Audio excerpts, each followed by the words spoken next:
उम्मुल मदारिस model school में आप लोगों को खुशामदीद करती हूँ। बिस्मिल्लाहिर्रहमानिर्रहीम। अस्सलामुअलैकुम वरहमतुल्लाहि वबरकातुहू। जुम्मा 21 मई 2021। जी तो बच्चों, जैसा कि हम पहले पढ़ चुके हैं कि आज दिन है जुम्मा और तारीख़ है 21 मई 2021। तो आज का हमारा अनवान है लफ्ज़ को तस्वीर से मिलाएं।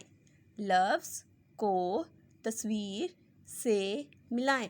तो बच्चों, इसमें मैं क्या करूँगी, मैं आप लोगों को जस्ट रीडिंग करना सिखाऊंगी, उसके बाद आप लोग खुद से ही मैच करेंगे, ठीक है। तो वो सारे बच्चे मेरे साथ मिलके पढ़ें। त आता र ए रे तारे, त आता र ए रे तारे, प ओ पो द आदा पौधा। तो ओके, पहले हम देख लेते हैं तारे हैं कौन से। जी ये तारे हैं। पौधा कौन सा है? This one. ओके ये है।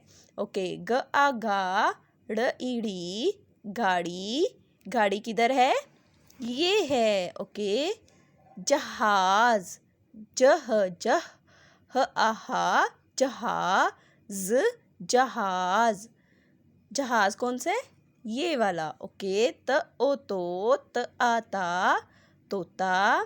त ओ तो त आता तोता। तो तोता कौन सा है? ये वाला। तो आप लोगों ने इसकी रीडिंग करके, इसकी काम करके तस्वीर मुझे जी सुर पर सेंड करनी है।